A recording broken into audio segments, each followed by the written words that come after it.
A gente vai aprender hoje sobre o medo. Vamos entender quando o medo extrapola e torna-se patológico, incontrolável. Entender como devemos agir, quais atitudes tomar para controlar as situações extremas de medo e que de repente nos colocam numa situação desfavorável e que vá de desencontro à nossa saúde. Aliás, o medo em excesso pode provocar doença. Para isso, eu converso via Skype com o médico psiquiatra, neurocientista e pesquisador no estudo da inteligência humana. Ele é desenvolvedor do Instituto Programa de Alto Rendimento Cognitivo, Centro de Referência da Inteligência Humana e escritor dos livros Há uma Luz no Início do Túnel e A Fórmula Desenvolvendo Cérebros Extraordinários, Dr. Pablo Vinícius. Boa tarde, como vai, doutor? Tudo bem?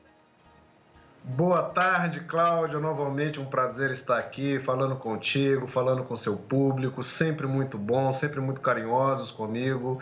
E muito obrigado de novo de estar aqui com vocês. É uma alegria nossa também. Muito obrigada mais uma vez pelo seu tempo e disponibilidade. A gente hoje escolheu esse tema, medo, né, para pensar sobre ele, para refletir e, mais do que tudo, aprender contigo sobre quando o medo vira patológico e os riscos que ele pode trazer se for extrapolado para a nossa saúde. Vamos lá? Exatamente, Cláudia. A primeira coisa que e eu falo muito para as pessoas em relação a medo, e hoje a gente vive uma pandemia de medo. Eu acho que a pandemia do vírus trouxe uma pandemia de medos. Medo do amanhã, medo se eu vou continuar com o meu emprego ou não, medo se eu vou pegar o vírus, medo se meu pai, que é idoso, vai pegar o vírus. Então, são medos reais que nós estamos vivendo. Então, a pandemia do medo, com certeza, ela é muito maior do que a pandemia do próprio vírus. E nós da saúde mental, e eu como psiquiatra, me preocupo muito de vir por aí uma pandemia do pânico. Porque nós vamos ver aqui que o pânico nada mais é do que uma exacerbação de vários medos. Então, para uma pessoa ter pânico, é porque, na verdade, antes disso, ela já desenvolveu várias inseguranças, vários medos, e aquilo evoluiu de uma tal forma que se tornou patológico. Então, eu poderia dizer que há uma progressão dos sentimentos, dos afetos. Há uma insegurança, todos nós temos nossas inseguranças. A insegurança gera ansiedade. E a conjugação verbal seria assim, da insegurança. Será que eu vou? Então alguém te chama para uma fazenda e aí você se questiona. Será que eu vou? Você só está inseguro. Pode ter uma cobra, pode ter um bicho. Isso gera uma certa ansiedade até você decidir. Porém, se você tem medo, você fala assim, acho que não vou. Já é uma convicção maior. Não vou porque tenho medo de cobra. Já gera um receio. E o pânico é quando você simplesmente imagina a cobra no local e já começa a ter sintomas físicos. O pânico leva você a evitar situações. Então, a insegurança gera ansiedade, o medo normal gera o receio e o pânico gera a evitação. Você não faz nada porque você está com pânico. Você está paralisado. O que eu percebo, doutor, eu não sei se eu estou correta, é que a gente, em algumas situações, experimenta esses três tipos de sentimento, né? O medo, o pânico, você disse o outro, o receio, se eu não me engano? Insegurança, a insegurança. A insegurança, né? Agora, quando isso tudo está ligado ao estresse e à ansiedade, que é o que a gente está vivendo agora, nesse momento de pandemia, parece que fica mais exacerbado. Eu estou certa? Perfeito, porque na verdade todos esses fenômenos eles podem ser considerados normais, quando no lugar certo e na intensidade certa.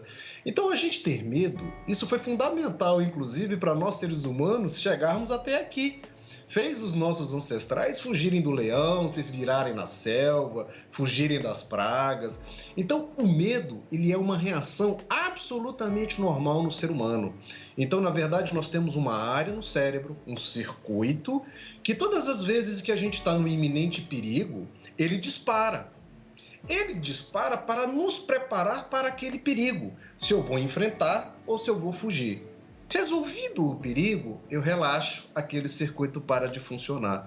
O que acontece com a sociedade contemporânea, com o homem moderno? Nós estamos vivendo em constante e iminentes perigos há 24 horas. O nosso circuito está ativado 24 horas. É isso que está causando um adoecimento nas pessoas. Os transtornos de ansiedade, os transtornos de sono, as crises de pânico, porque não relaxamos mais. Há perigo por todas as partes, perigo no outro, perigo na rua, perigo em casa, perigo no meu relacionamento, perigo com meu filho na escola, perigo se vou ter dinheiro, perigo se vou continuar com o meu trabalho. Olha só, Cláudia, quantos estímulos, entre aspas, perigosos nós estamos submetidos. O nosso cérebro não para. Eu fico ligado o tempo inteiro e isso é adoecedor. Com certeza. Agora, tem alguma forma da gente fazer uma prevenção em relação a tudo isso? Porque a gente não consegue mudar essas circunstâncias, né? Todas essas situações que nos colocam em risco. E para a gente não adoecer, o que a gente pode fazer? E eu costumo dizer que o grande remédio aqui é a racionalidade. Por isso que eu sou fã da terapia, dos psicólogos, das psicoterapias. Porque quando você não é racional, você vive como se fosse uma montanha russa. O carrinho sobe, ele desce e o seu afeto e as suas emoções já não pertencem mais a ti. Pertencem às fantasias e às imaginações da sua cabeça. Quando você resgata a razão, você passa a ser mais estratégico na sua vida. Você está com um problema na sua vida? Vamos resolver? Passo a passo. Se você não utilizar a razão, se você não determinar estrategicamente como você quer viver as coisas na sua vida, a sua mente vai ser um novelo de lã. E isso gera muita angústia, porque você não sabe nem como começar. Já viu aquelas pessoas que parece que funcionam por caixinhas? Problema com o filho, ela abre. Pá, pá, pá, pá, pá, pá. Problema com o marido, ela abre. Pá, pá, pá, pá, pá. Ela está utilizando a razão. Então, sermos racionais é o melhor remédio para manter a emoção sob controle. Planejamento. Como eu vou enfrentar o meu problema? Eu vou fazer isso, para depois aquilo, para chegar ali, para chegar acolá. Assim eu resolvo o meu problema. Se você não faz isso, você vai ser dominado pelas angústias, pelo medo, e aí vai vir um pânico. E aí você está paralisado. Olha que interessante, muito bom a gente pensar nessas caixinhas, porque hoje eu sei que tem muita gente misturando tudo, né? Até falei um pouquinho hoje no começo do programa. E aí a gente mistura mesmo o medo do desemprego, o medo da situação econômica do país, o medo de pegar uma doença, então tá tudo junto ali, fora todas as circunstâncias que a gente já vem trazendo, que fazem parte do mundo moderno. Mas separar eu achei fantástico. E aí eu pensei, isso significa inteligência emocional? Que enquanto você falava eu fiquei pensando, refletindo que deveria ser chamado de inteligência racional, né? Porque a gente precisa ser inteligente pela razão, é isso? É uma crítica que eu faço hoje com a supervalorização da inteligência emocional e uma meio que desvalorização da inteligência racional, do famoso QI antigo, né? Então, na verdade, tem que ter um balanço entre essas duas coisas. Eu preciso ter minhas emoções muito saudáveis, mas eu preciso também ter a minha razão muito bem desenvolvida. É ela que vai ditar as suas emoções, é ela que vai ditar o seu comportamento. E, infelizmente, ao longo desses últimos anos, nós abandonamos um pouco a inteligência racional. E eu não tenho dúvida que esse é o grande segredo de uma vida bem-sucedida, emocionalmente, comportamentalmente, e do ponto de vista intelectual e cognitivo. Porque a razão é o melhor remédio para as imaginações, para as fantasias, para o sofrimento causado por isso. E como você disse no início do programa, eu acho que com a sua introdução poderia até ir embora, você falou tudo. O futuro a gente não vive ele, o passado muito menos. Você tem um tempo que se chama agora. O presente é esse que você tem. E a razão tem que ser exercida hoje. O que você vai fazer da sua vida? Como é que você vai resolver o seu problema? Racionalmente pensando, passo a passo, estrategicamente. Saiba onde você quer chegar. Comece a traçar esse rumo, comece a percorrer esse caminho. Você vai chegar lá. Perfeito. Doutor Pablo Vinícius, eu queria te pedir 2 minutinhos para organizar as perguntas que já estão chegando aqui via WhatsApp. E aí depois eu quero passar as perguntas para que você possa responder. Combinado assim? Joia. E eu vou deixar uma pergunta no ar. O doutor Pablo Vinícius está me escutando com certeza. Eu quero ver se dá pra gente sair da situação emoção, porque às vezes a gente só tá na emoção e não consegue ficar racional Se existe alguma fórmula para isso, alguma forma de desenvolver mais essa racionalidade, tá bom? Agora vamos voltar aqui com o doutor Pablo Vinícius, com as perguntas que a turma já enviou, e aí eu fico muito feliz de poder ouvir de você a resposta. Mas eu deixei uma no ar, né? Porque por mais que a gente saiba que a gente precisa pensar no hoje, que não adianta ficar olhando para o ontem, nem ficar muito preocupado com o amanhã, às vezes a gente não consegue sair desse emocional para pensar racionalmente no que a gente pode fazer hoje. Tem alguma coisa que a gente possa fazer para sair dessa bagunça de emoção e entrar num setor razão? A primeira coisa que eu falo para as pessoas quando estão praticamente imersas nessas emoções é elas saber o que é o fenômeno. Então é muito comum as pessoas submetidas a esse estado emocional, praticamente em crises de pânico, achar que vão morrer, achar que vão ficar loucas. Elas ficam angustiadas querendo ir ao hospital achando que está tendo um ataque cardíaco. Então elas começam a ter uma série de sintomas físicos. Isso faz com que elas tenham outros pensamentos cada vez mais catastróficos. Então o dia vira praticamente uma catástrofe na cabeça dessas pessoas. Então a primeira coisa que eu falo para as pessoas é: olha, o que você está sentindo é apenas uma crise de ansiedade. Não vai te matar, não vai te enlouquecer, não vai fazer você perder seu juízo, não vai provocar nenhuma catástrofe na sua vida. O que eu quero com isso? Eu quero desenvolver uma parte saudável na mente das pessoas que combata a parte doentia. Porque se não for assim, Cláudia, o único jeito é remédio. Para a pessoa tomar um remédio na hora da crise. Mas aí ela vai ficar escrava de um medicamento para lidar com as suas emoções. Então a melhor forma é a mente combatendo a mente doentia. Então, aos poucos, nós temos que fortalecer o lugar da mente saudável nas pessoas. Como é que a gente faz isso? Quando você começar a ter um sintoma desse, achando que você vai morrer, imediatamente você fala assim: o doutor Pablo me falou que isso não me mata, isso não vai me enlouquecer, e mais, ele me ensinou que isso vai passar. É só eu respirar fundo, controlar essa minha respiração que vai passar. Passou. Sabe o que acontece? A partir do primeiro momento que essa pessoa vive isso, ela se torna tão segura, ela aprende que pode controlar, ninguém mais segura ela. Aí ela começa a desenvolver uma capacidade racional que ela consegue domar as emoções. Pode ter problemas graves, pode ter uma dificuldade imensa, mas ela se sente no controle, porque ela começou a desenvolver esses pensamentos saudáveis. Então não se deixe levar, não se deixe dominar pelo lado patológico, doentio da nossa mente. Todos nós temos, você não é a única. As pessoas que vivem bem são aquelas pessoas que conseguem controlar essa partinha da nossa cabeça. Muito bem, muito obrigada pela resposta. A próxima pergunta vai na tela, a gente vai acompanhar agora. Vamos lá. Boa tarde, gostaria de saber o que fazer para perder o medo de dirigir. Obrigada. Esse é um medo frequente, Pablo. Então você vê, esse medo já está quase virando um pânico de dirigir, na medida em que está impossibilitando ela ir lá de dirigir. Uma coisa é, eu não gosto muito de dirigir, mas vou lá e dirijo quando for preciso. Outra coisa é quando aquilo me afasta do objeto em si. Então ela realmente já tem um medo patológico, um quadro fóbico de dirigir. Meu anjo, a melhor forma de você fazer isso, às vezes você vai precisar sim de um tratamento psiquiátrico, de uma medicação para controlar a sua ansiedade, ao ato de dirigir, mas, sobretudo, é um tratamento psicoterápico. Existe uma corrente das terapias que trabalham as fobias. O psicólogo vai saber conduzir você um passo a passo para você perder esse medo do dirigir. Não é da noite para o dia.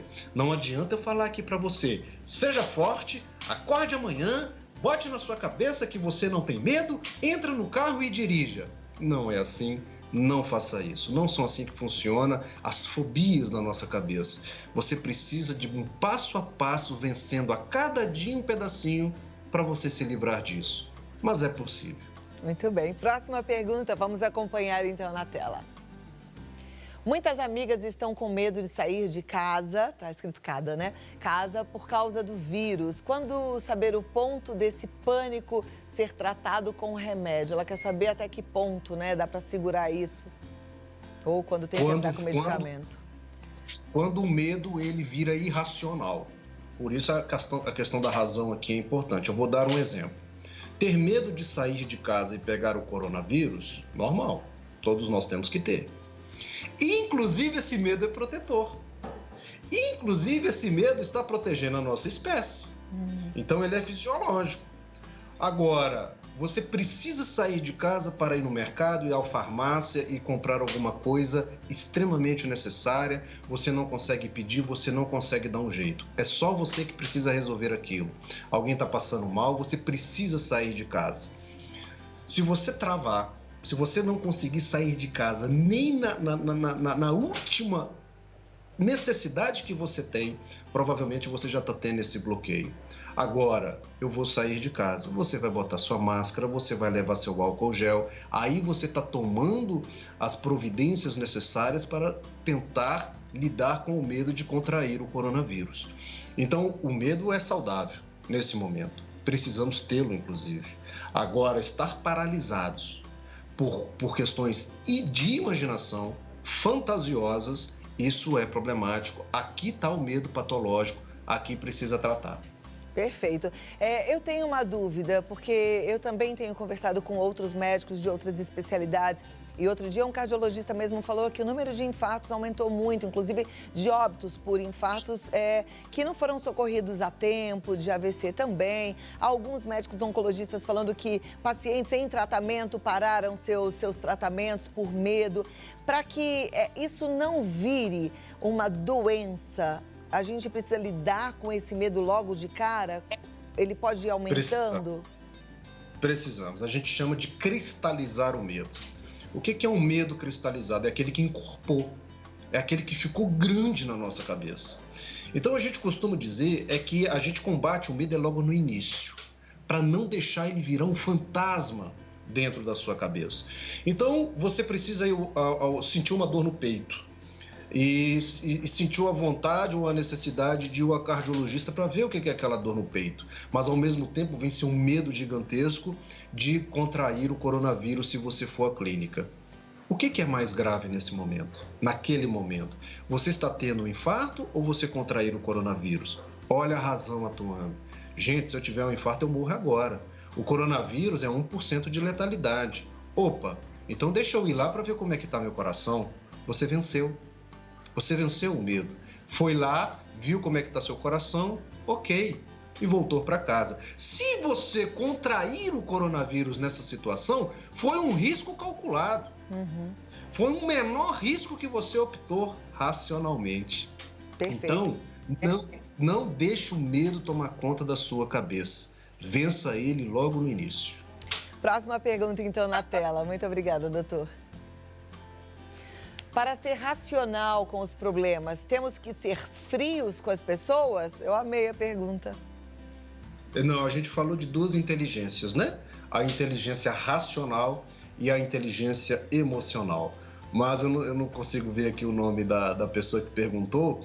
Mas, meu anjo, eu posso falar uma coisa para você. Às vezes as pessoas, por você ser racional, vão te chamar de frias. Simplesmente por não ir ao encontro do desejo delas. Como elas não vão ter o que desejam de você, elas vão usar vários subterfúgios para te agredir, inclusive te chamar de fria. Então, ser frio nada tem a ver com saber fazer boas escolhas. Você vai sentir alegria, você vai sentir prazer, você vai sentir raiva, você vai sentir tristeza. Isso significa que você não é fria. Agora, ser racional significa sempre fazer boas escolhas. E isso pode não agradar alguém. E esse alguém pode te chamar de frio em razão disso. É muito comum isso. Olha, agora eu fiquei com uma pergunta aqui. Então a gente nunca deve fazer uma escolha pelo coração? Assim, isso é impossível, né, Cláudia? Porque a emoção e a razão, elas andam junto o tempo inteiro. Mas você acredita que, às vezes, o que seu coração manda e você colocar uma razão ali para analisar, na grande maioria das vezes vai ser aquilo. A razão só confirmou o que seu coração estava pedindo. Então, é sempre legal, diante do nosso coração, a gente colocar uma lupazinha da razão. Eu quero mudar de casa. Estou com vontade de mudar de casa. O meu coração está me mandando mudar de casa. Peraí, vamos ver aqui. Será? Tenho dinheiro, tenho isso, tenho aquilo, estou na condição, tudo legal, muda de casa. O seu coração está desejando e a sua razão passou ali uma lente em cima daquela emoção.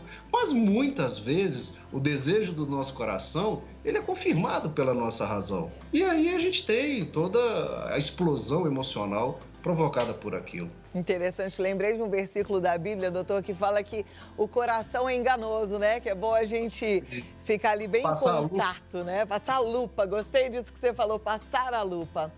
Olha, foi muito bom o nosso papo. Aliás, como sempre, é sempre uma alegria poder conversar contigo. Precisamos fazer isso com mais frequência, viu? Desejo uma ótima tarde para você.